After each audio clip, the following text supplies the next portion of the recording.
Hi, അപ്പോൾ എല്ലാവർക്കും നമ്മുടെ പ്ലൂട്ടോയുടെ പുതിയൊരു ക്ലാസ്സിലേക്ക് സ്വാഗതം.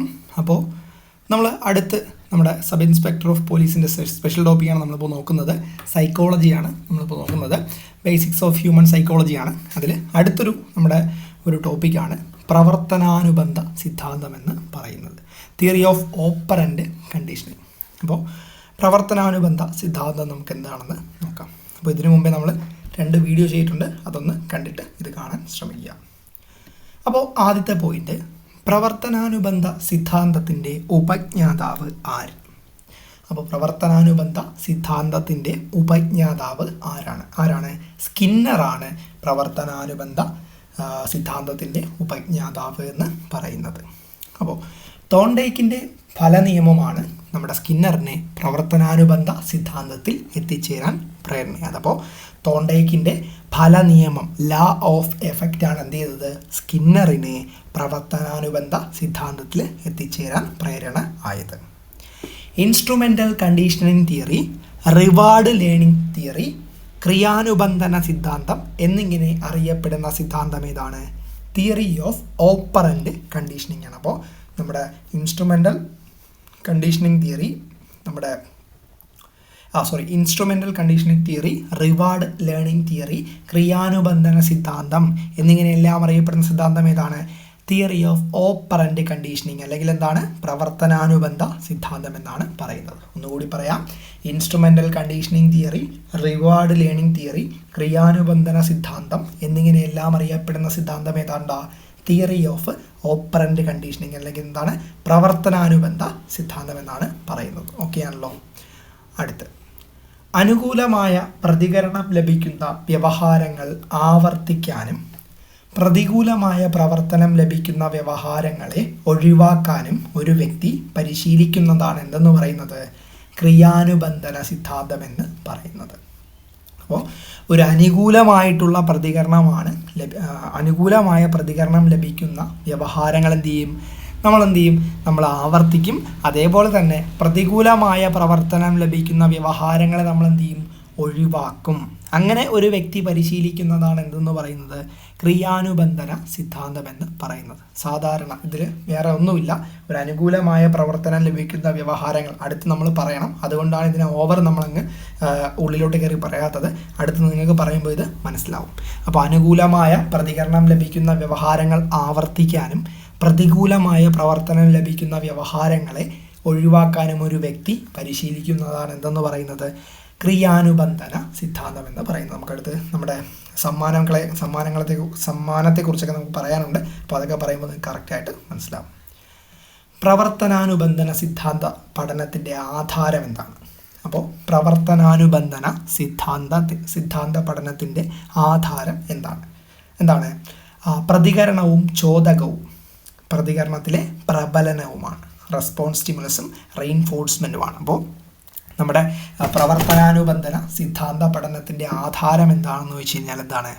പ്രതികരണവും ചോദകവും, പിന്നെന്താണ്? പ്രതികരണത്തിലെ പ്രബലനവും.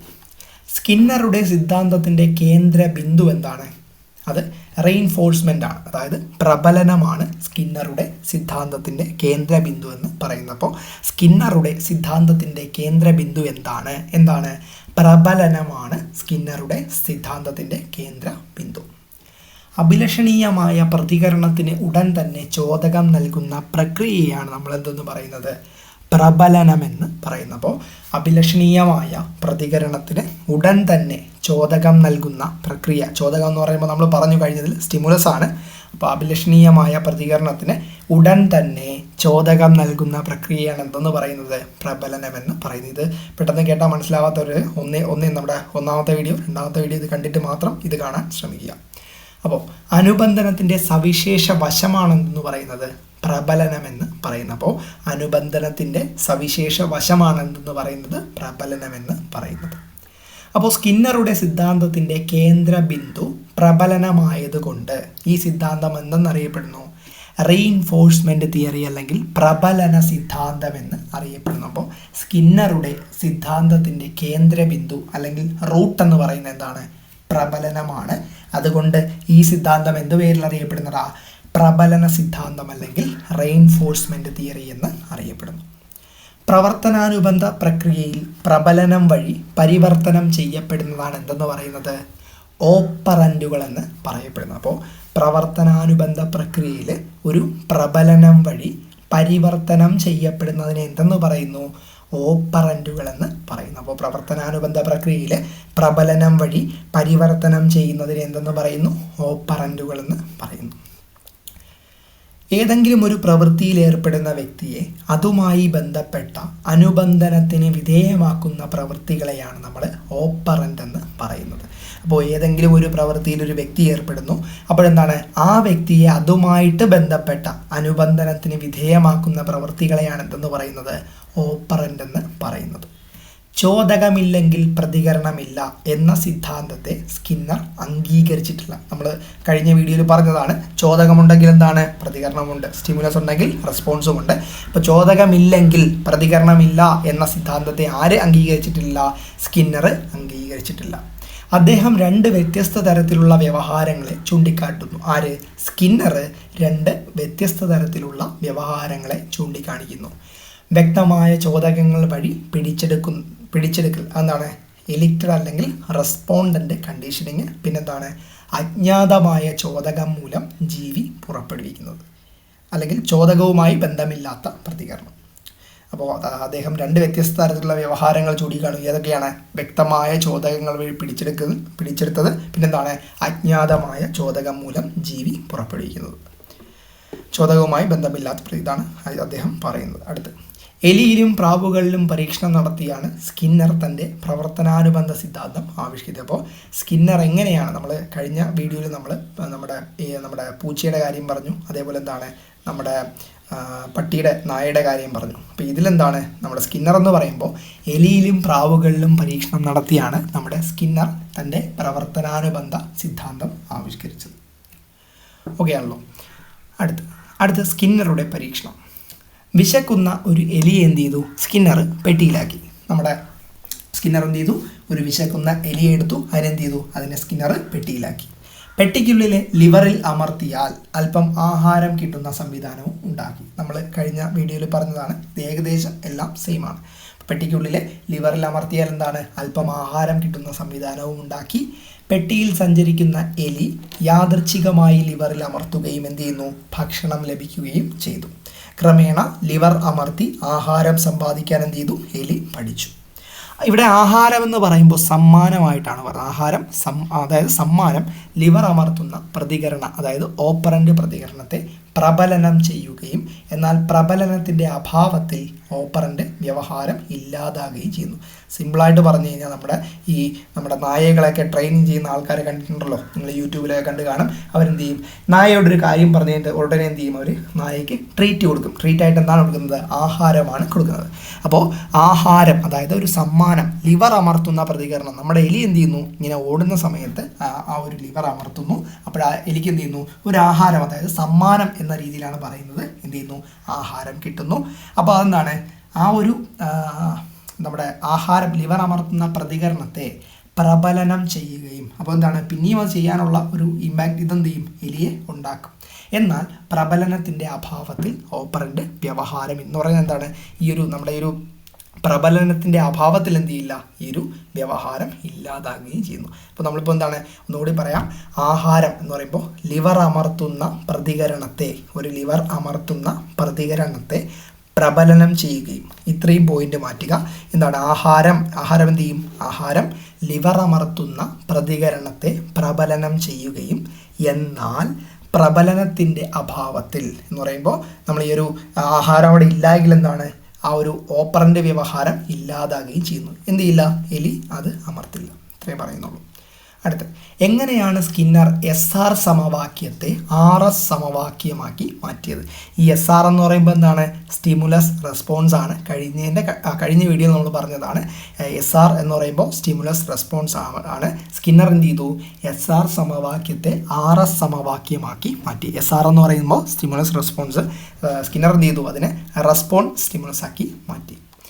ജീവിക്ക് പുറപ്പെടുവിക്കാവുന്ന നിരവധി പ്രതികരണങ്ങളിൽ വെച്ച് ഏറ്റവും ഉചിതമായതു മാത്രം പുറപ്പെടുവിക്കുവാനും അവയെ യഥായോഗ്യം ഉറപ്പിക്കുവാനും എന്ത് ചെയ്തു? അത് ശ്രമിച്ചു. ഇതാണ് സ്കിന്നറിൻ്റെ നമ്മുടെ SR സമവാക്യത്തെ RS സമവാക്യമാക്കി മാറ്റിയെന്ന് പറയുന്നത്. അപ്പോൾ ജീവിക്ക് പുറപ്പെടുവിക്കാവുന്ന നിരവധി പ്രതികരണങ്ങളിൽ വെച്ച് ഏറ്റവും ഉചിതമായത് മാത്രം പുറപ്പെടുവിക്കുവാനും അവയെ യഥായോഗ്യം ഉറപ്പിക്കാനുമാണ് എന്ത് ചെയ്തത്, ശ്രമിച്ചത്.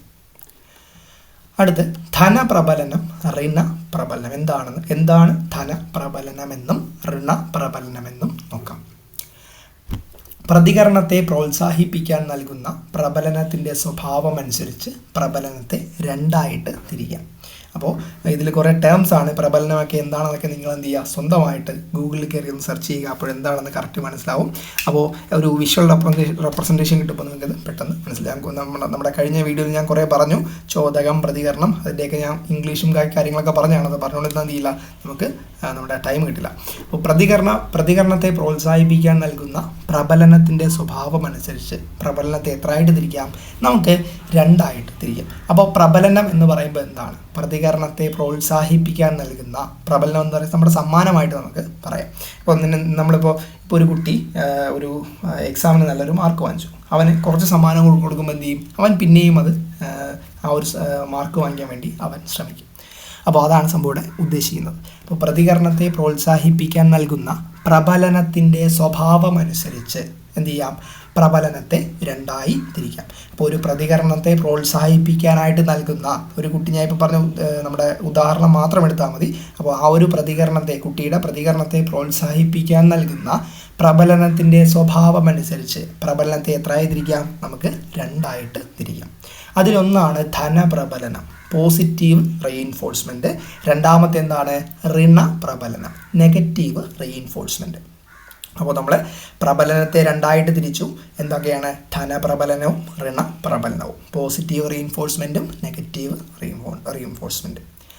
പ്രതികരണ നിരക്ക് വർദ്ധിപ്പിക്കാൻ ധനാത്മക പ്രബലനവും ഋണാത്മക പ്രബലനവും സഹായിക്കുന്നു. അപ്പോൾ ഒരു പ്രതികരണ നിരക്കിനെ വർദ്ധിപ്പിക്കാനായിട്ട് എന്തൊക്കെ സഹായിക്കുന്നു? ധനാത്മക പ്രബലനവും ഋണാത്മക പ്രബലനവും സഹായിക്കുന്നു. അഭിലഷണീയമായ പ്രതികരണം ഉണ്ടായാൽ ഉടൻ തന്നെ സംതൃപ്തിജനകമായ ഒരനുഭവം നൽകുന്നതാണ്. അപ്പോൾ നമ്മുടെ ഒരു അഭിലഷണീയമായ ഒരു പ്രതികരണം ഉണ്ടായാൽ ഉടൻ തന്നെ സംതൃപ്തിജനകമായ ഒരു അനുഭവം നൽകുന്നതാണ് എന്തെന്ന് പറയുന്നത്, ധനപ്രബലനം എന്ന് പറയുന്നത്. ഉദാഹരണം പറയുന്നത് എന്താണ്? പ്രശംസ, അധ്യാപകൻ്റെ പുഞ്ചിരി, സ്നേഹപൂർവ്വമുള്ള തലോടൽ എന്നിവ കുട്ടികളിൽ ശരിയായ കാര്യങ്ങൾ ആവർത്തിച്ചു ചെയ്യാൻ പ്രോത്സാഹിപ്പിക്കുന്നത്. കുറച്ച് മുമ്പേ പറഞ്ഞ സെയിം കാര്യമാണ്, മനസ്സിലായല്ലോ? അതാണ് ധനപ്രബലനം എന്ന് പറയുന്നത്. അപ്പോൾ ഒരു മാർക്ക് വാങ്ങിച്ചു, അപ്പോൾ അധ്യാപകൻ എന്ത് ചെയ്തു, ആ കുട്ടികളെ പ്രശംസിച്ചു. അതേപോലെ തന്നെ അധ്യാപകൻ്റെ ആ ഒരു പുഞ്ചിരി, സ്നേഹത്തോടെയുള്ള തലോടൽ എന്ത് ചെയ്യും, കുട്ടിയെ പിന്നെയും അത് ആവർത്തിക്കാൻ സഹായിക്കും. മനസ്സിലായല്ലോ? ഇതാണ് ധനപ്രബലനം എന്ന് പറയുന്നത്. അപ്പോൾ അഭിലഷണീയമായ പ്രതികരണം ഉണ്ടായാൽ ഉടൻ തന്നെ സംതൃപ്തിജനകമായ ഒരനുഭവം നൽകുന്നതാണ് എന്തെന്ന് പറയുന്നത്, ധനപ്രബലനം എന്ന് പറയുന്നത്. അപ്പോൾ ധനപ്രബലനം ആശാസ്യമായ പ്രതികരണത്തിന് ഉടൻ തന്നെ സംതൃപ്തിജനകമായ ചോദനം നൽകുന്ന പ്രക്രിയ. ഇതൊന്നും വേണ്ട, നമ്മുടെ ആ ഒരു ഉദാഹരണം മാത്രം മനസ്സിലാക്കിയാൽ മതി, എന്താണെന്ന് മനസ്സിലാവും. ഇവിടെ പ്രയോജനപ്രദമായ ചോദകത്തെ ധനപ്രബലനകാരി എന്ന് വിളിക്കാം. അപ്പോൾ ഇവിടെ പ്രയോജനപ്രദമായ ചോദകം എന്ന് പറയുമ്പോൾ എന്താണ്, സ്റ്റിമുലസ് ആണ്, ഞാൻ പറഞ്ഞു. അപ്പോൾ നമ്മുടെ ഇവിടെ പ്രയോജനപ്രദമായ ചോദകത്തെ എന്ന് പറയാം, ധനപ്രബലനം അല്ലെങ്കിൽ ധനപ്രബലനകാരി എന്ന് വിളിക്കാം. മനസ്സിലായല്ലോ? ഇതാണ് ധനപ്രബലനം എന്ന് പറയുന്നത്. അടുത്ത് ഋണപ്രബലനം. എന്താണ്? ആശാസ്യമായ പ്രതികരണം ഉണ്ടാകുമ്പോൾ അസുഖകരമായ ഏതെങ്കിലും ചോദകം പിൻവലിക്കപ്പെടുന്ന പ്രക്രിയയാണ് ഋണപ്രബലനം എന്ന് പറയുന്നത്. അപ്പോൾ ഇതിൻ്റെ കുറച്ചും കൂടെ ഡീപ്പായിട്ട് നമുക്ക് വരുന്നതിൽ പഠിക്കാം. ഇപ്പോൾ ഋണപ്രബലനം എന്ന് പറയുമ്പോൾ എന്താണ്? ആശാസ്യമായ പ്രതികരണം ഉണ്ടാകുമ്പോൾ അസുഖകരമായ ഏതെങ്കിലും ചോദകം പിൻവലിക്കപ്പെടുന്ന പ്രക്രിയയാണ് ഋണപ്രബലനം എന്ന് പറയുന്നത്. ഇവിടെ പ്രയോജനപ്പെടുത്തുന്ന അസുഖകരമായ ചോദകത്തെ ഋണപ്രബലനകാരി എന്ന് വിളിക്കുക, നെഗറ്റീവ് റീഇൻഫോഴ്സ്മെൻറ്റ്. അപ്പോൾ അടുത്ത് പറയുന്നതാണ് അത് എന്താണ്, ഋണപ്രബലനത്തെ നമുക്ക് കറക്റ്റായിട്ട് മനസ്സിലാക്കാം. നമുക്ക് ധനപ്രബലനം എന്താണെന്ന് മനസ്സിലായി, അടുത്തെന്താണ് ഋണപ്രബലനം എന്താണെന്ന് നോക്കാം.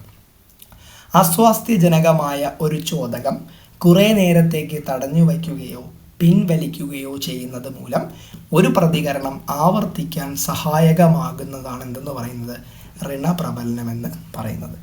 ഉദാഹരണം പറയാം. ക്ലാസ്സിൽ ആവർത്തനാഭ്യാസങ്ങൾ നന്നായി ചെയ്യുന്ന കുട്ടികളെ ഇമ്പോസിഷനിൽ നിന്ന് ഒഴിവാക്കാം എന്ന് അധ്യാപിക പറയുമ്പോൾ ചിട്ടയായി അഭ്യാസ പാഠങ്ങൾ ചെയ്യുക എന്ന നല്ല ശീലം കുട്ടികളിൽ വളരുന്നതാണ് എന്തെന്ന് പറയുന്നത്, ഋണപ്രബലനം എന്ന് പറയുന്നത്. അപ്പോൾ ഒരു ക്ലാസ്സിൽ ആവർത്തനാഭ്യാസങ്ങൾ നന്നായി ചെയ്യുന്ന കുട്ടികളെ ഇമ്പോസിഷനിൽ നിന്ന് ഒഴിവാക്കാം എന്ന് പറയുമ്പോൾ കറക്റ്റായിട്ട് ചെയ്തുകൊണ്ട് വരുന്ന കുട്ടികളെ എന്ത് ചെയ്യാം, ഇമ്പോസിഷനിൽ നിന്ന് ഒഴിവാക്കാമെന്ന് ഒരു അധ്യാപിക പറയുമ്പോൾ ചിട്ടയായി അഭ്യാസ പാഠങ്ങൾ എന്ന് പറയുമ്പോൾ അവരെന്ത് ചെയ്യും, അത് കറക്റ്റായിട്ട് അവർ കണ്ടിന്യൂ ചെയ്യാനുള്ള ആ ഒരു സിറ്റുവേഷൻ വരും. അപ്പോൾ ആ ഒരു നല്ല ശീലം കുട്ടികളിൽ വളരുന്നതാണെന്ന് പറയുന്നത് ഋണപ്രബലനം എന്ന് പറയുന്നത്. ആസ്വാസ്ഥ്യജനകമായ ഒരു ചോദകം കുറേ നേരത്തേക്ക് തടഞ്ഞു വയ്ക്കുകയോ പിൻവലിക്കുകയോ ചെയ്യുന്നത് മൂലം ഒരു പ്രതികരണം ആവർത്തിക്കാൻ സഹായമാകുന്നതാണെന്ന് പറയുന്നത് ഋണപ്രബലനം എന്ന് പറയുന്നത്. അടുത്ത് സ്കിന്നേറിയൻ സിദ്ധാന്തത്തിലെ മറ്റ് 2 ആശയങ്ങളാണ്. ഏതൊക്കെയാണ്? സമ്മാനവും ധനപ്രബലനവും, ശിക്ഷയും ഋണപ്രബലനവും. അപ്പോൾ സ്കിന്നേറിയൻ സിദ്ധാന്തത്തിലെ മറ്റ് 2 ആശയങ്ങൾ ഏതൊക്കെയാണ്? സമ്മാനവും ധനപ്രബലനവും, ശിക്ഷയും ഋണപ്രബലനവും. അഭിലഷണീയമായ പ്രതികരണമുണ്ടായാൽ ഉടൻ തന്നെ സംതൃപ്തിജനകമായ ഒരു അനുഭവം നമ്മൾ പറഞ്ഞത് എന്താണ്? അതിനെയാണ് നമ്മൾ ധനപ്രബലനം എന്ന് പറഞ്ഞത്.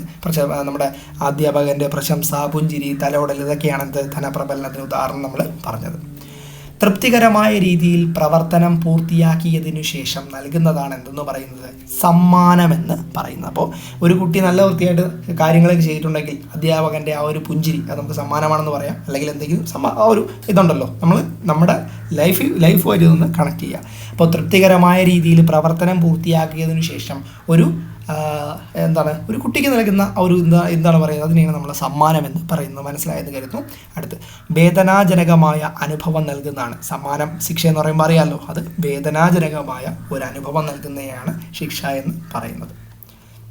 അടുത്ത് പഠിതാവിന് ഏറ്റവും അധികം സംതൃപ്തി ലക്ഷ്യമിടുന്ന പഠനത്തെ പ്രബലനം ചെയ്യേണ്ടത് എന്താണ്? പഠന പ്രക്രിയയും പരിസ്ഥിതിയുമാണ്. അപ്പോൾ ഒരു പഠിതാവിന് ഏറ്റവും അധികം സംതൃപ്തി ലക്ഷ്യമിടുന്ന പഠനത്തെ പ്രബലനം ചെയ്യേണ്ടത് എങ്ങനെയാണ്? പഠന പ്രക്രിയയും പരിസ്ഥിതിയുമാണ്. സമയോചിതമായി നൽകിയാൽ കൂടുതൽ ഫലപ്രദമാകുന്ന എന്താണ്?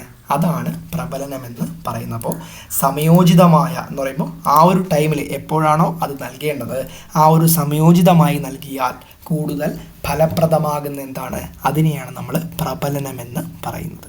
അപ്പോൾ അതിൽ ഏറ്റവും നല്ല പ്രബലനം എന്താണ്? ശിക്ഷയാണോ? ശിക്ഷയല്ലല്ലോ, സമ്മാനമാണ് ഏറ്റവും നല്ല പ്രബലനം എന്ന് പറയുന്നത്. അപ്പോൾ ഏറ്റവും നല്ല പ്രബലനം ഏതാണ്ട സമ്മാനമാണ്. പഠിതാവിന് നൽകുന്ന പ്രതികൂല വൈകാരിക ചിന്തകൾ എന്തൊക്കെയാണ്? ശിക്ഷ, ശത്രുത, ഉത്കണ്ഠ. അപ്പോൾ ഒരു പഠിതാവിന് നൽകുന്ന പ്രതികൂലമായിട്ടുള്ള വൈകാരിക ചിന്തകൾ ഏതൊക്കെയാണെന്ന് ചോദിച്ചാൽ ഏതൊക്കെയാണ്? ശിക്ഷ, ശത്രുത, ഉത്കണ്ഠ. ശിക്ഷയും ഋണപ്രബലനവും തമ്മിലുള്ള വ്യത്യാസം എന്താണ്? ഋണപ്രബലനത്തിൽ അസ്വാസ്ഥ്യജനകമായ അനുഭവം പിൻവലിക്കപ്പെടുമ്പോൾ ശിക്ഷയിൽ വേദനാജനകമായ ഒരു അനുഭവം നൽകുകയാണ് ചെയ്യുന്നത്. അപ്പോൾ നമ്മൾ ഋണപ്രബലനത്തിൽ എന്താണ്? ആസ്വാസ്ഥ്യജനകമായ അനുഭവം പിൻവലിക്കപ്പെടുമ്പോൾ ശിക്ഷയിൽ എന്ത് ചെയ്യുന്നു? ശിക്ഷയിലൊരു വേദനാജനകമായ അനുഭവമാണ് ആർക്ക് നൽകുന്നത്? ഒരു കുട്ടിയാണെങ്കിൽ ആ കുട്ടിക്ക് നൽകുന്നത്. ശിക്ഷയുടെ പരിണിതഫലം എന്താണെന്ന് തീർത്തു പറയാൻ സാധ്യമല്ല. മാത്രമല്ല അനഭിലഷണീയമായ വൈകാരിക മാറ്റങ്ങൾ സൃഷ്ടിക്കപ്പെടാൻ സാധ്യത. കാരണം ഒരു ശിക്ഷ കൊടുത്തു കഴിഞ്ഞാൽ എന്താണ്? പല ഒരു മാറ്റങ്ങളും ഉണ്ടാകാൻ ചാൻസ് ഉണ്ട്. അപ്പോൾ അനഭിലഷണീയമായ വൈകാരിക മാറ്റങ്ങൾ സൃഷ്ടിക്കപ്പെടാനും എന്തുകൊണ്ട് സാധ്യതയുണ്ട്? നമ്മുടെ ശിക്ഷ കൊണ്ട് സാധ്യതയുണ്ട്. അപ്പോൾ ശിക്ഷയുടെ പരിണിത ഫലം എന്താണെന്ന് തീർത്തു പറയാൻ സാധ്യമല്ല. അതുപോലെ തന്നെ എന്താണ്? അനഭിലഷണീയമായ വൈകാരിക മാറ്റങ്ങൾ സൃഷ്ടിക്കപ്പെടാനും എന്തിന് സാധ്യതയുണ്ട്? ശിക്ഷയുടെ സാധ്യത ഉണ്ട്. അടുത്ത് ഋണപ്രബലനത്തിൽ അസ്വാസ്ഥ്യജനകമായ അനുഭവങ്ങളെ ഇല്ലാതാക്കി അഭിലഷണീയമായ വ്യവഹാരങ്ങളെ ശക്തിപ്പെടുത്തുകയാണ് ചെയ്യുന്നത്. അപ്പോൾ ഋണപ്രബലനത്തിൽ എന്താണ്? ആസ്വാസ്ഥ്യജനകമായ അനുഭവങ്ങളെ ഇല്ലാതാക്കി പിന്നെന്താണ്? അഭിലഷണീയമായ വ്യവഹാരങ്ങളെ ശക്തിപ്പെടുത്തുകയാണ് ചെയ്യുന്നത് എന്നാണ് പറയുന്നത്. അടുത്ത നമ്മുടെ ടോപ്പിക് എന്ന് പറയുന്നത് ഹ്യൂമനിസ്റ്റിക് ആണ്, അല്ലെങ്കിൽ എന്താണ്? മാനവികതാവാദത്തെക്കുറിച്ചാണ് നമ്മൾ നോക്കുന്നത്. അപ്പോൾ ഹ്യൂമനിസ്റ്റിക് അല്ലെങ്കിൽ മാനവികതാവാദത്തെക്കുറിച്ച് നോക്കാം. അപ്പോൾ 21-ാം നൂറ്റാണ്ടിലെ പുതിയ ആശയമാണ് മാനവികതാവാദം എന്ന് പറയുന്നത്. ഒരു മനുഷ്യൻ്റെ ഭൗതികവും ആത്മീയവുമായ ആഗ്രഹങ്ങളും ലക്ഷ്യമുള്ള ഒരു ജീവിയായി കാണുന്നു എന്നാണ് നമ്മുടെ മാനവികതാവാദത്തിൽ പറയുന്നത്. അപ്പോൾ അപ്പോൾ മനുഷ്യൻ്റെ സവിശേഷ ഗുണങ്ങൾക്ക് പ്രാധാന്യം നൽകുന്ന മാനവികതാവാദം വ്യക്തിപരമായ വളർച്ചാശേഷിയെയും സ്വാതന്ത്ര്യത്തെയും പ്രാധാന്യത്തോടെ കാണുന്നു. അപ്പോൾ എന്താണ്? മനുഷ്യൻ്റെ സവിശേഷ ഗുണങ്ങൾക്ക് പ്രാധാന്യം നൽകുന്ന മാനവികതാവാദം വ്യക്തിപരമായ വളർച്ചാശേഷിയെയും സ്വാതന്ത്ര്യത്തെയും പ്രാധാന്യത്തോടെ കാണുന്നു. മനുഷ്യൻ്റെ അനന്തമായ ശേഷികളിൽ വിശ്വാസമർപ്പിച്ച് ഓരോരുത്തർക്കും തൻ്റെ വിവിധങ്ങളായ ശേഷികളും അഭിരുചികളും പരമാവധി വികസിപ്പിക്കുന്നതിനും അങ്ങനെ ആത്മസാക്ഷാത്കാരം അനുഭവിക്കുവാനും ലക്ഷ്യം വച്ചിട്ടുള്ള പ്രവർത്തനങ്ങളാണ് മാനവികതാവാദം വിദ്യാഭ്യാസത്തിൽ വിഭാവനം ചെയ്തത്. അപ്പോൾ എന്താണ്? മനുഷ്യൻ്റെ അനന്തമായ ശേഷികളിൽ വിശ്വാസമർപ്പിച്ച്, ഓരോ മനുഷ്യർക്കും ഓരോ ശേഷിയാണുള്ളത്. നമ്മൾ ഐക്യുവിൻ്റെ കാര്യങ്ങളൊക്കെ നമുക്ക് പറയുമ്പോൾ നമുക്ക് പറയാം. അപ്പോൾ മനുഷ്യൻ്റെ അനന്തമായ ശേഷികളിൽ വിശ്വാസമർപ്പിച്ച് ഓരോരുത്തർക്കും തൻ്റെ വിവിധങ്ങളായ ശേഷികളും അഭിരുചികളും പരമാവധി വികസിപ്പിക്കുന്നതിനും അങ്ങനെ ആത്മസാക്ഷാത്കാരം എന്ന് പറയുമ്പോൾ ഒരു മനുഷ്യൻ്റെ ഏറ്റവും ടോപ്പിലിരിക്കുന്ന എന്താണ്? ആത്മസാക്ഷാത്കാരമാണ്. ആ ഒരു ആത്മസാക്ഷാത്കാരം അനുഭവിക്കുവാനും ലക്ഷ്യം വച്ചിട്ടുള്ള പ്രവർത്തനങ്ങളാണ് എന്ത്? മാനവികതാവാദം വിദ്യാഭ്യാസത്തിൽ വിഭാവനം ചെയ്തത്. സാമൂഹ്യ വികാസത്തേക്കാൾ വ്യക്തി വികാസത്തിനാണ് മാനവികതാവാദികൾ ഊന്നൽ നൽകിയത്. അപ്പോൾ സാമൂഹ്യ വികാസത്തേക്കാൾ എന്താണ്? ഒരു വ്യക്തിയുടെ വ്യക്തി വികാസത്തിലാണ് നമ്മുടെ മാനവികതാവാദികൾ എന്ത് ചെയ്തത്? ഊന്നൽ നൽകിയത്. സ്വയം തിരിച്ചറിയാനും വളരാനുമുള്ള അനുഭവങ്ങളാണ് ഓരോ പഠിതാവിനും ലഭിക്കേണ്ടതെന്ന് അവർ വാദിച്ചു. അവർ പറഞ്ഞെന്താണ്? സ്വയം തിരിച്ചറിയാനും, ഈ അവർ എന്ന് പറയുന്നത് നമുക്ക് അടുത്ത് പറയാൻ ആരൊക്കെയാണ്. അപ്പോൾ സ്വയം തിരിച്ചറിയാനും വളരാനുമുള്ള അനുഭവങ്ങളാണ് ഓരോ പഠിതാവിനും ലഭിക്കേണ്ടതെന്ന് ആര് വാദിച്ചു? നമ്മുടെ അടുത്ത് വാദിച്ചവരെ നമുക്ക് പറയാം. അപ്പോൾ സ്വയം തിരിച്ചറിയാനും വളരാനുമുള്ള അനുഭവങ്ങളാണ് ഓരോ പഠിതാവിനും ലഭിക്കേണ്ടതെന്ന് അവർ വാദിച്ചു. ലക്ഷ്യങ്ങൾ സ്വയം തീരുമാനിക്കാനും ആ ലക്ഷ്യത്തിലേക്ക് എത്തിച്ചേരാനുമുള്ള പാത സ്വയം കണ്ടെത്താനും മനുഷ്യർക്ക് സാധിക്കുന്നു. മനുഷ്യരുടെ ലക്ഷ്യങ്ങളെ സമീപനങ്ങളെയും വിശകലനം നടത്തുകയാണ് ഇവിടെ പറയുന്നത്. അപ്പോൾ ലക്ഷ്യങ്ങൾ സ്വയം തീരുമാനിക്കാനും ആ ലക്ഷ്യത്തിലേക്ക് എത്തിച്ചേരാനുമുള്ള പാത സ്വയം കണ്ടെത്താനും മനുഷ്യർക്ക് സാധിക്കുന്നു. മനുഷ്യരുടെ ലക്ഷ്യങ്ങളെ സമീപനങ്ങളെയും വിശകലനം നടത്തുകയാണ് ഇവിടെ ചെയ്യുന്നത്. അടുത്ത് വ്യക്തിത്വത്തെക്കുറിച്ചുള്ള മാനവികതാ സമീപനം മുന്നോട്ട് വച്ച മനഃശാസ്ത്രജ്ഞർ ആരൊക്കെയാണ്? എബ്രഹാം മാസ്ലോയും കാൾ റോജേഴ്സുമാണ്.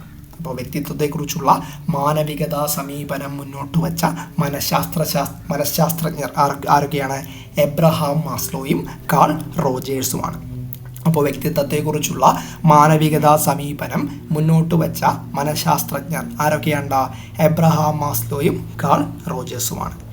ഓരോ വ്യക്തിയിലും സ്വയം പ്രവർത്തനക്ഷമതയും സർഗപരതയും വ്യക്തിത്വ വികസനവും പ്രയോജനപ്പെടുത്തി ആത്മസാക്ഷാത്കാരം കൈവരിക്കുവാനുള്ള ശേഷി വ്യക്തമാക്കുന്നതാണ് എന്തെന്ന് പറയുന്നത്? മാനവിക സമീപനമെന്ന് പറയുന്നപ്പോൾ ഓരോ വ്യക്തിയിലും സ്വയം പ്രവർത്തനക്ഷമതയും സർഗപരതയും വ്യക്തിത്വ വികസനവും പ്രയോജനപ്പെടുത്തി ആത്മസാക്ഷാത്കാരം കൈവരിക്കുവാനുള്ള ശേഷി വ്യക്തമാക്കുന്നതാണ് എന്തെന്ന് പറയുന്നത്? നമ്മുടെ മാനവിക സമീപനമെന്ന് പറയുന്നത്. മനസ്സിലായല്ലോ? അടുത്ത് കാൾ റോജേഴ്സ്. നമുക്ക് എന്ത് ചെയ്യാം? നമ്മൾ രണ്ടുപേരെ പേര് പറഞ്ഞാൽ ആരൊക്കെയാണ്? എബ്രഹാം മാസ്ലോയും കാൾ റോജേഴ്സും. അപ്പോൾ കാൾ റോജേഴ്സിനെ കുറിച്ച് നമുക്കൊന്ന് നോക്കാം. സ്വയം അറിയുന്നതിനും മെച്ചപ്പെടുത്തുന്നതിനും ഓരോ മനുഷ്യനും ജന്മസിദ്ധമായി ത്വരയുണ്ടെന്നും അതിനെ വളർത്തി അത് സാക്ഷാത്കാരം നേടുവാനുള്ള ആദ്യമമായ അഭിലാഷത്തെ പുഷ്ടിപ്പെടുത്തണമെന്നുള്ള കാഴ്ചപ്പാടിന് പ്രാധാന്യം നൽകിയ അമേരിക്കൻ മനഃശാസ്ത്രജ്ഞൻ അയാളാണ് നമ്മുടെ കാൾ റോജേഴ്സ് എന്ന് പറയുന്നത്. അപ്പോൾ കാൾ റോജേഴ്സ് എന്താണ്? സ്വയം അറിയുന്നതിനും അത് മെച്ചപ്പെടുത്തുന്നതിനും ഓരോ മനുഷ്യനും ജന്മസിദ്ധമായി ഒരു ത്വരയുണ്ടെന്നും അതിനെ വളർത്തി അത് ആത്മസാക്ഷാത്കാരം നേടാനുള്ള അന്തിമമായ അഭിലാഷത്തെ പുഷ്ടിപ്പെടുത്തണമെന്നുമുള്ള കാഴ്ചപ്പാടിന് പ്രാധാന്യം നൽകിയ അമേരിക്കൻ മനഃശാസ്ത്രജ്ഞനാണ് ആര്? നമ്മുടെ കാൾ റോജേഴ്സ് എന്ന് പറയുന്നത്. വ്യക്തികളുടെ ആത്മനിഷ്ഠമായ നിലപാടുകൾക്ക് പ്രാധാന്യം നൽകുന്നതിനാൽ കാൾ റോജേഴ്സിൻ്റെ സമീപനം അറിയപ്പെടുന്ന എന്താണ്? വ്യക്തി കേന്ദ്രീകൃത സിദ്ധാന്തം അല്ലെങ്കിൽ പേഴ്സൺ സെൻറ്റേർഡ് തിയറി എന്നാണ്. അപ്പോൾ ഒരു വ്യക്തിയുടെ ആത്മനിഷ്ഠമായ അല്ലെങ്കിൽ നമ്മുടെ സബ്ജക്റ്റീവായിട്ടുള്ള നിലപാടുകൾക്ക് പ്രാധാന്യം നൽകുന്നതിനാൽ കാൾ റോജേഴ്സിൻ്റെ സമീപനം അറിയപ്പെടുന്നത് എങ്ങനെയാണ്? വ്യക്തി കേന്ദ്രീകൃത സിദ്ധാന്തം അല്ലെങ്കിൽ പേഴ്സൺ സെൻറ്റേർഡ് തിയറി എന്നാണ്. ഓരോ വ്യക്തിയും സ്വന്തം നിലയിൽ ഏറ്റവും മികച്ച വ്യക്തിയായി മാറുവാൻ ശ്രമിച്ചുകൊണ്ടിരിക്കുന്നു. അങ്ങനെയാണല്ലോ നമ്മളിപ്പോൾ ഒരു എക്സാമിന് പഠിക്കുമ്പോഴും നമ്മൾ എന്ത് ചെയ്യുന്നു? മറ്റവരുടെ തൊട്ട് നമ്മൾ കൂടെ മത്സരിക്കുന്നവരുടെ തൊട്ട് മുകളിലെത്താൻ വേണ്ടിയിട്ടാണ് നമ്മൾ പഠിക്കുന്നത്. അങ്ങനെയാണ്. അപ്പോൾ ഓരോ വ്യക്തിയും സ്വന്തം നിലയിൽ നമ്മുടെ സ്വന്തം നിലയിൽ നിന്നാണ് ഏറ്റവും മികച്ച വ്യക്തിയായി മാറുവാൻ ശ്രമിച്ചു കൊണ്ടിരിക്കുന്നു എന്ന് പറഞ്ഞ വ്യക്തിയാണ് ആരാണ്? നമ്മുടെ കാൾ റോജേഴ്സ് ആണ്. അപ്പോൾ കാൾ റോജേഴ്സിൻ്റെ കുറച്ച് പുസ്തകങ്ങളുണ്ട്. ഏതൊക്കെയാണ്? Client centred therapy, on becoming a person, a way of being, it's an awful risky thing to live. അപ്പോൾ കാൾ റോജേഴ്സിൻ്റെ പുസ്തകങ്ങൾ ഏതൊക്കെയാണ്? Client centred therapy, on becoming a person, a way of being, it's an awful risky thing to live. ഇത്രയാണ് അദ്ദേഹത്തിൻ്റെ call റോജേഴ്സിൻ്റെ പുസ്തകങ്ങളെന്ന് പറയുന്നത്. സ്വതന്ത്രമായി ചിന്തിക്കാൻ കഴിവുള്ള മനുഷ്യത്വവും നന്മയും നിറഞ്ഞ ആളായാണ് ഓരോ വ്യക്തിയെയും കാൾ റോജേഴ്സ് പരിഗണിക്കുന്നത്. അപ്പോൾ കാൾ റോജേഴ്സ് നമ്മുടെ ഓരോ വ്യക്തിയെയും എങ്ങനെയാണ് പരിഗണിക്കുന്നത്? സ്വതന്ത്രമായി ചിന്തിക്കാൻ കഴിവുള്ള മനുഷ്യത്വവും നന്മയും നിറഞ്ഞ ആളായിട്ടാണ് ഓരോ വ്യക്തിയെയും എന്ത് ചെയ്യുന്നത്? നമ്മുടെ കാൾ റോജേഴ്സ് പരിഗണിക്കുന്നത്. അടുത്ത നമ്മുടെ ഒരു ടോപ്പിക്കാണ് ആത്മബോധം അല്ലെങ്കിൽ അഹം എന്ന സങ്കല്പം, അതായത് സെൽഫ് കോൺസെപ്റ്റ്. അപ്പോൾ ആത്മബോധം അല്ലെങ്കിൽ അഹം എന്ന സങ്കല്പം അല്ലെങ്കിൽ സെൽഫ് കോൺസെപ്റ്റ് എന്ന് പറയുന്ന ഒരു ടോപ്പിക്ക് നോക്കാം. രോഗിയെ കേന്ദ്രീകരിച്ചുള്ള ചികിത്സ എന്ന തൻ്റെ ആശയത്തിൽ അധിഷ്ഠിതമായ ആത്മാവബോധ സിദ്ധാന്തത്തിന് രൂപം നൽകിയത് ആരായിരിക്കും? നമ്മൾ കാൾ റോജേഴ്സ് ആണ്. അപ്പോൾ ഒരു രോഗിയെ കേന്ദ്രീകരിച്ചിട്ടുള്ള ചികിത്സ എന്ന തൻ്റെ ആശയത്തിൽ അധിഷ്ഠിതമായ ആത്മാവബോധ സിദ്ധാന്തത്തിന് രൂപം നൽകിയത് ആരാണ്? നമ്മുടെ കാൾ റോജേഴ്സ് ആണ്. ഇതൊക്കെ കാണാതെ പഠിച്ചാലേ പറ്റുള്ളൂ. അഹം, ആദർശാത്മക അഹം അല്ലെങ്കിൽ സെൽഫ്, ഐഡിയൽ സെൽഫ്, ഇത് തമ്മിലുള്ള പൊരുത്തക്കേടുകളാണ് വ്യക്തിത്വത്തിലെ വൈകല്യങ്ങൾക്ക് കാരണമെന്ന് സിദ്ധാന്തിച്ച ആരാണ്? നമ്മുടെ കാൾ റോജേഴ്സ് ആണ്. അപ്പോൾ അഹവും ആദർശാത്മക അഹവും സെൽഫും ഐഡിയൽ സെൽഫും തമ്മിലുള്ള പൊരുത്തക്കേടുകളാണ് വ്യക്തിത്വത്തിലെ വൈകല്യങ്ങൾക്ക് കാരണമെന്ന് സിദ്ധാന്തിച്ച വ്യക്തി ആരാണ്? നമ്മുടെ കാൾ റോജേഴ്സ് ആണ്. അപ്പോൾ ഒരു വ്യക്തിക്ക് അയാളുടെ തന്നെ സ്വഭാവത്തെക്കുറിച്ചും കഴിവുകളെക്കുറിച്ചും തൻ്റേതായ വ്യവഹാര രീതികളെക്കുറിച്ചുമുള്ള വിശ്വാസത്തിൻ്റെ ആകെ തുകയാണ് എന്തെന്ന് പറയുന്നത്? അയാളുടെ ആത്മബോധം അഥവാ അഹം അല്ലെങ്കിൽ സെൽഫ് കോൺസെപ്റ്റ് എന്ന് പറയുന്നത്. അപ്പോൾ ഒരു വ്യക്തിക്ക് അയാളുടെ തന്നെ സ്വഭാവത്തെക്കുറിച്ചും അയാളുടെ കഴിവുകളെക്കുറിച്ചും തൻ്റേതായ വ്യവഹാര രീതികളെക്കുറിച്ചുമുള്ള വിശ്വാസത്തിൻ്റെ ആകെ തുകയാണ് എന്തെന്ന് പറയുന്നത്? അയാളുടെ ആത്മബോധം അല്ലെങ്കിൽ അഹം അല്ലെങ്കിൽ സെൽഫ് കോൺസെപ്റ്റ് എന്ന് പറയുന്നത്. അടുത്ത്, തൻ്റെ ചുറ്റുപാടുകളിലൂടെയും മറ്റുള്ളവരോടുള്ള ഇടപെടലുകളിലൂടെയുമാണ് ഒരാളുടെ ആത്മബോധം രൂപപ്പെടുന്നത്. അങ്ങനെയാണല്ലോ. അപ്പോൾ ഒരു തൻ്റെ ചുറ്റുപാടിലൂടെയും മറ്റുള്ളവരോടുള്ള ഇടപെടലുകളിലൂടെയുമാണ് എന്ത് ചെയ്യുന്നത്? ഒരാളുടെ ആത്മബോധം രൂപപ്പെടുന്നത്. ഗുണപരമായ ആത്മബോധമുള്ള വ്യക്തി സന്തോഷം അനുഭവിക്കുകയും ലോകത്തെ സുരക്ഷിതവും ഗുണപരമായതുമായി നോക്കിക്കാണുകയും ചെയ്യുന്നു. അപ്പോൾ ഒരു പോസിറ്റീവ് സെൽഫ് കോൺസെപ്റ്റ് എന്ന് പറയുമ്പോൾ ഗുണപരമായ ആത്മബോധമുള്ള ഒരു വ്യക്തിയാണ് എങ്കിൽ എന്താണ്? സന്തോഷം അനുഭവിക്കുകയും ലോകത്തെ സുരക്ഷിതവും ഗുണപരമായതുമായി നോക്കിക്കാണുകയും ചെയ്യുന്നു. അടുത്ത്, ഗുണപരമല്ലാത്ത ആത്മബോധമുള്ള വ്യക്തി, അതായത് നെഗറ്റീവ് സെൽഫ് കോൺസെപ്റ്റ് ഉള്ള ഒരു വ്യക്തിയാണെങ്കിൽ എന്തായിരിക്കും? സന്തോഷവും സുരക്ഷിതത്വ ബോധവും ഇല്ലാത്തവരും ലോകത്തെ വിപരീത മനോഭാവത്തോടെ കാണുന്നവരും ആയിരിക്കും ഒരു നെഗറ്റീവ് കോൺസെപ്റ്റ് ഉള്ള ഒരു വ്യക്തി. അപ്പോൾ ഗുണപരമല്ലാത്ത ആത്മബോധമുള്ള എന്ന് പറയുമ്പോൾ നമുക്ക് നോർമലി അറിയാവുന്ന എന്താണ്? നെഗറ്റീവ് സെൽഫ് കോൺസെപ്റ്റ് ഉള്ള ഒരു വ്യക്തി സന്തോഷവും സുരക്ഷിതത്വ ബോധവും ഇല്ലാത്തവരും ലോകത്തെ വിപരീത മനോഭാവത്തോടെ കാണുന്നവരും ആയിരിക്കും. അടുത്ത നമ്മുടെ ഒരു ടോപ്പിക്കാണ് ആദർശാത്മക അഹം, ഐഡിയൽ സെൽഫും യാഥാർത്ഥ്യാധിഷ്ഠിത അഹം അല്ലെങ്കിൽ റിയൽ സെൽഫ്. അപ്പോൾ ആദർശാത്മക അഹവും യാഥാർത്ഥ്യാധിഷ്ഠിത അഹവുമാണ് നമ്മൾ നോക്കാൻ പോകും. ഓക്കെ ആണല്ലോ. കാൾ റോജേഴ്സ് അഹത്തെ രണ്ടായിട്ട് തിരിച്ചു, അല്ലെങ്കിൽ കാൾ റോജേഴ്സ് എന്ത് ചെയ്തു? നമ്മുടെ സെൽഫിനെ, അഹത്തെ എന്ത് ചെയ്തു? രണ്ടായിട്ട് തിരിച്ചു. ഏതൊക്കെയാണ്? ആദർശാത്മക അഹമെന്നും ഐഡിയൽ സെൽഫ് എന്നും യാഥാർത്ഥ്യാധിഷ്ഠിത അഹമെന്നും റിയൽ സെൽഫ് എന്നും. അപ്പോൾ കാൾ റോജേഴ്സ് നമ്മുടെ അഹത്തെ രണ്ടായിട്ട് തിരിച്ചു, ആദർശാത്മക അഹമെന്നും യാഥാർത്ഥ്യാധിഷ്ഠിത അഹമെന്നും. താൻ ആരായി തീരാൻ ഒരു വ്യക്തി ആഗ്രഹിക്കുന്നുവോ അതാണ് അയാളുടെ ആദർശാത്മക അഹം അല്ലെങ്കിൽ ഐഡിയൽ സെൽഫ് എന്ന് പറയുന്നത്. അപ്പോൾ ഒരു വ്യക്തി ഞാൻ ആരായി തീരാൻ ആഗ്രഹിക്കുന്നോ, അറിയാമല്ലോ, സിമ്പിളാണ്. നമ്മൾ ഒരു വ്യക്തി ആരായി തീരാൻ ആഗ്രഹിക്കുന്നുവോ അതാണ് അയാളുടെ ആദർശാത്മക അഹം അല്ലെങ്കിൽ ഐഡിയൽ സെൽഫ് എന്ന് പറയുന്നത്. യഥാർത്ഥത്തിൽ ഒരു വ്യക്തി ആരാണോ അതാണ് അയാളുടെ യാഥാർത്ഥ്യാധിഷ്ഠിത അഹമെന്ന് പറയുന്നത്. ഇപ്പോൾ ചെറിയൊരു ഡൗട്ട് വരും. അപ്പോൾ ഒന്നാമത് പറഞ്ഞ എന്താണ്? താൻ ആരായി തീരാൻ ഒരു വ്യക്തി ആഗ്രഹിക്കുന്നുവോ അതാണ് അയാളുടെ ആദർശാത്മക അഹം എന്ന് പറയുന്നത്. യഥാർത്ഥത്തിൽ ഒരു വ്യക്തി ആരാണോ അതാണ് അയാളുടെ എന്തെന്ന് പറയുന്നത്? യാഥാർത്ഥ്യാധിഷ്ഠിത അഹം എന്ന് പറയുന്നത്, റിയൽ സെൽഫ് എന്ന് പറയുന്നത്. അഹത്തിൻ്റെ ഈ രണ്ടു തലങ്ങളും എത്രത്തോളം അടുത്ത് നിൽക്കുന്നുവോ അത്രത്തോളം സന്തുലിതമായിരിക്കും അയാളുടെ വ്യക്തിത്വം. അപ്പോൾ അഹത്തിൻ്റെ ഈ രണ്ട് തലങ്ങൾ എത്രത്തോളം ക്ലോസ് ആയിട്ട് നിൽക്കുന്നുവോ അത്രത്തോളം എന്താണ്? സന്തുലിതമായിരിക്കും അല്ലെങ്കിൽ ഇക്വിലിബ്രിയം ആയിരിക്കും അയാളുടെ വ്യക്തിത്വം.